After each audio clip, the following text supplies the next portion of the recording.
తెలంగాణ జనాభా లెక్కల స్వీయ గణన 2027 అయితే తేదీలు ఏప్రిల్ 26 నుంచి మే 10 వరకు అయితే ఇప్పుడు ప్రజలే తమ వివరాలు తామే నమోదు చేసుకునే సౌకర్యం అందుబాటులో అయితే ఉంది.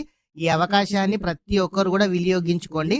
మీరు ఈ జనాభా లెక్కల కోసం మీరే ఆన్లైన్లో ఏ విధంగా అప్లై చేయాలి స్టెప్ బై స్టెప్ అయితే ఈ వీడియోలో చూద్దాము. ప్రతి ఒక్కరు కూడా వీడియోని అయితే లైక్ చేయండి.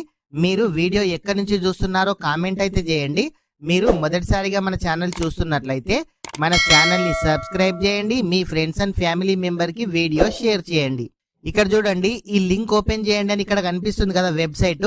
నేను డిస్క్రిప్షన్లో ఆ లింక్ అయితే ఇస్తాను. అక్కడ నుంచి మీరు డైరెక్ట్గా అయితే ఓపెన్ అయితే చేయొచ్చు. ఇక్కడ చూడండి, ఈ లింక్ మీద క్లిక్ చేస్తే మీకు ఈ వెబ్సైట్ అనేది ఈ విధంగా ఓపెన్ కావడం అయితే జరుగుతుంది. ఈ లింక్ ఓపెన్ చేసిన తర్వాత ఇక్కడ తెలంగాణ ఎంపిక చేసి క్యాప్చా కోడ్ ఎంటర్ చేసి వెరిఫై ప్రొసీడ్ మీద క్లిక్ చేయాలని చూపిస్తుంది కదా. సేమ్ మీరు కూడా యాస్టీస్ ఇక్కడ తెలంగాణ మన స్టేట్ కాబట్టి తెలంగాణ మీద సెలెక్ట్ చేసి ఇక్కడ క్యాప్చా కోడ్ కనిపిస్తుంది కదా.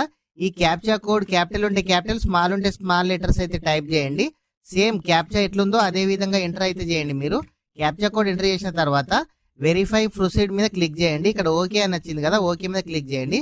క్లిక్ చేసిన తర్వాత నేమ్ ఆఫ్ ది హెడ్ ఇక్కడ కనిపిస్తుంది కదా, మీ పేరు అయితే ఎంటర్ చేయాలి. మీకు ఏదైనా అర్థం కాకుంటే డిస్క్రిప్షన్లో నేను పూర్తి వివరాలు అయితే ఇస్తాను. ఇక్కడ చూడండి, ఇక్కడ మీకు క్లియర్ గా చూపించడం అయితే జరుగుతుంది. ఇక్కడ చూడండి, వెల్కమ్ పేజీలో కుటుంబ పెద్ద పేరు మొబైల్ నంబర్ అయితే నమోదు చేయడం అడుగుతుంది కదా. సేమ్ వాళ్ళు ఏ డీటెయిల్స్ అడిగితే ఆ డీటెయిల్స్ అయితే ఇచ్చేసేయండి. ఇక్కడ కుటుంబ యజమాని పేరు అయితే టైప్ చేయండి. తర్వాత ఇక్కడ ఫోన్ నంబర్ అడుగుతుంది కదా, ఈ ఫోన్ నంబర్ అయితే ఇచ్చేసేయండి. మెయిల్ ఐడి ఉంటే ఇవ్వండి, లేకుంటే ఆప్షనల్. ఇక్కడ వెరిఫై మీద క్లిక్ చేయండి. క్లిక్ చేసిన తర్వాత ఓటీపీ అనేది మొబైల్కి అనేది వెళ్ళడం అయితే జరిగింది. మీ మొబైల్కి వచ్చిన ఓటీపీని అయితే ఇక్కడ ఎంటర్ చేయాలి.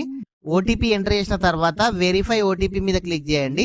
ఇక్కడ చూడండి, లాంగ్వేజ్ అడుగుతుంది. ఫస్ట్ లాంగ్వేజ్ అయితే సెలెక్ట్ చేయండి. మీకు ఏ లాంగ్వేజ్ కావాలో ఆ లాంగ్వేజ్. మనం తెలుగు కాబట్టి తెలుగు అయితే సెలెక్ట్ చేస్తున్నా. తర్వాత వెరిఫై ఓటీపీ మీద క్లిక్ చేస్తున్నా. పోర్టల్ అనేది ఈ విధంగా ఓపెన్ కావడం అయితే జరుగుతుంది. నెక్స్ట్ స్టెప్కి వెళ్ళడం అయితే జరుగుతుంది. ఇక్కడ చూడండి, మళ్ళీ దాని డీటెయిల్స్ అయితే తెలుసుకుందాము. ఒక కుటుంబానికి ఒకే మొబైల్ నంబర్ ఉపయోగించాలి.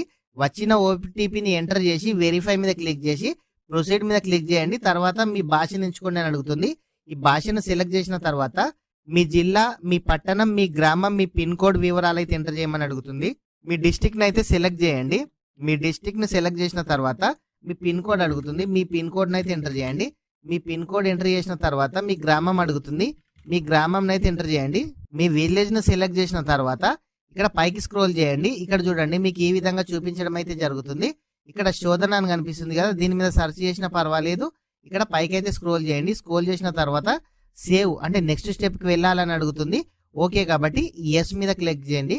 నెక్స్ట్ స్టెప్కి వచ్చిన తర్వాత ఇక్కడ స్థాన వివరాలు, గణన గృహ వివరాలు, కుటుంబ సమాచారము, వసతులు, ఆస్తులు ఇట్లాంటి డీటెయిల్స్ అయితే అడుగుతుంది. ఇవన్నీ డీటెయిల్స్ అయితే మీరైతే ఫిలప్ చేయాల్సి అయితే ఉంటుంది. ఇక్కడ చూడండి, మీరైతే పిన్ కోడ్ డీటెయిల్స్ ఇచ్చిన తర్వాత లొకేషన్ ఆన్ చేసుకోవాలి. మీ మొబైల్లో పిన్ కోడ్ డీటెయిల్స్ ఇచ్చిన తర్వాత మొబైల్లో లొకేషన్ అయితే ఆన్ చేసుకోండి. తర్వాత ఇక్కడ పైకి స్క్రోల్ చేయండి. ఇక్కడ ఇళ్ల వివరాలకు సంబంధించి 33 ప్రశ్నలు ఉంటాయి. ఆ 33 ప్రశ్నలకు సంబంధించి మీరు పూర్తి డీటెయిల్స్ అయితే ఇవ్వాల్సి అయితే ఉంటుంది. మీరు అన్ని డీటెయిల్స్ ఇచ్చిన తర్వాత మీరైతే సబ్మిట్ మీద ప్రెస్ చేయాలి. సబ్మిట్ మీద ప్రెస్ చేసి ఎగ్జాంపుల్కి ఇక్కడ ఒక నెంబర్ ఉంది కదా, ఈ విధంగా మీకు జనరేట్ కావడం అయితే జరుగుతుంది. మే 11 తర్వాత మీ ఇంటికి వచ్చే గణన అధికారికి అంటే ఈ ఐడి అయితే చూపించాలి. అప్పుడు వాళ్ళు ఈ ఎస్సీ ఐడి చూపించగానే అప్రూవల్ చేయడం అయితే జరుగుతుంది. మీరు ప్రతి ఒక్కరు కూడా మీరే మీ మొబైల్లో ఈ విధంగా అయితే అప్లికేషన్ అయితే చేసుకోండి. ఒక కుటుంబానికి ఒకే మొబైల్ నంబర్ అయితే ఉపయోగించాలి. సరైన వివరాలు అయితే నమోదు చేయాలి. మన బాధ్యత, మన సమాచారం స్వయంగా నమోదు చేసి సమయాన్ని ఆదా చేసుకుందామని ఇక్కడ చూపిస్తుంది కదా.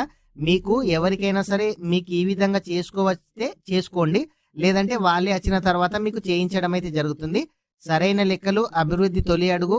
మనం నమోదు చేద్దాం, దేశ నిర్మాణంలో భాగ్యస్వాములు అవుదాం. ప్రతి ఒక్కరు కూడా మీరైతే అప్లికేషన్ అయితే చేసుకోండి.